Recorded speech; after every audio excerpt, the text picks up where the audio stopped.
Hi guys, welcome back to the YouTube channel. So today we're going to be taking a look at 10 iPhone tips and tricks that I've been using for over the past decade of being an iOS user. So without further ado, let's get straight into the video. The first tip is actually one that a lot of people don't know about, and that's the ability for your iPhone to detect live text within a photo or video. So let's say I've taken a photo of this protein bar here, and I want to copy and paste this product code into my Notes app. So rather than having to manually open the Notes app and swipe between the two apps to copy and paste this product code, I can just hold on the number instead. And then the iPhone will do some fancy machine learning stuff in the background to smart detect the number. And I can simply copy and paste into my Notes app or whichever app you want.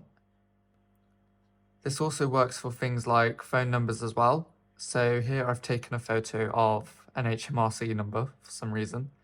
And if I press and hold down on the number, you can see that the iPhone is in fact detecting this as an actual phone number, which I can call, message, create contact from, and copy as usual. This feature does also work for videos as well. So let's say I play this video here and I want to copy and paste this text. I don't know how well you can see this. If I pause the video, then I can hold down on as usual and copy and paste the entire thing, just like with a photo.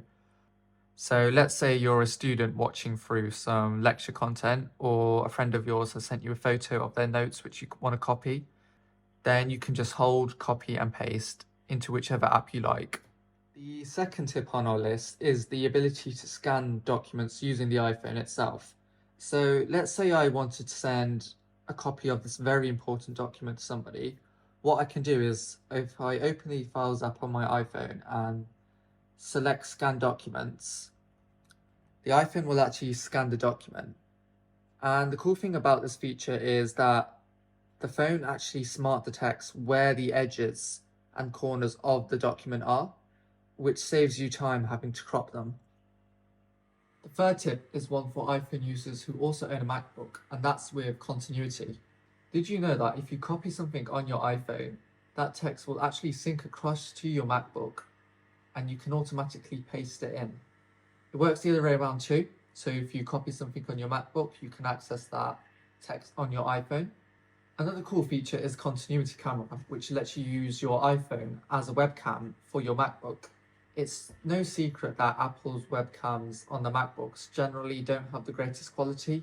So I guess Apple's solution was, well, the iPhone has a great camera, so let's just use that instead. You can use features like portrait mode and center stage on the iPhone as well, and also view your screen if you want to present stuff on the call.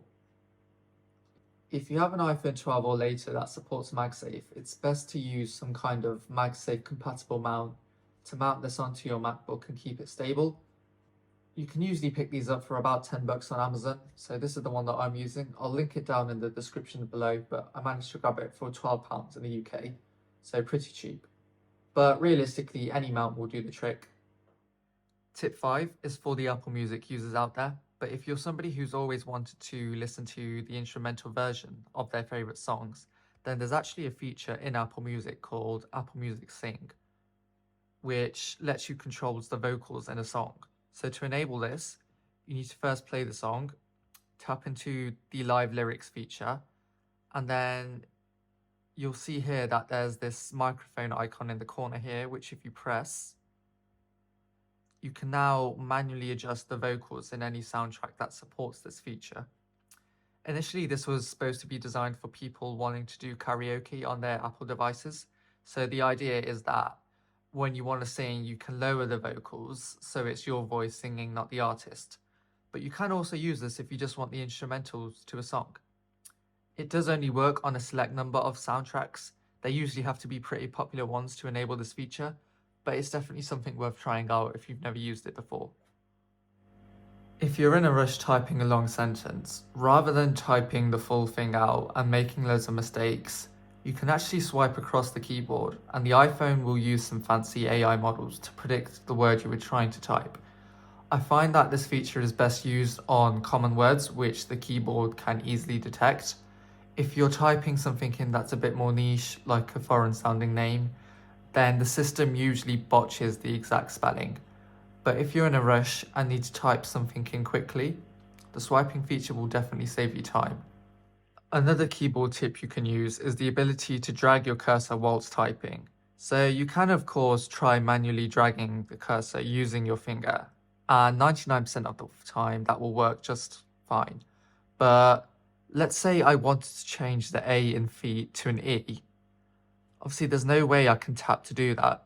So what I can instead do is if I hold on the spacebar, you'll get a bit of haptic feedback, which enables you to then manually drag the cursor a lot more precisely than usual. And now I can just correct the word like so. Tip 8 is for people having a hard time reaching content at the top of their screen.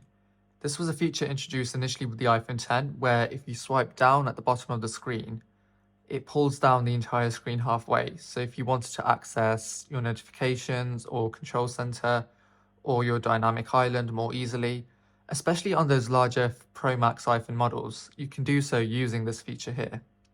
For the newer iPhone models, you do need to enable this feature manually in settings. So what you do is go into the settings app, scroll down to accessibility, scroll down and press on to touch.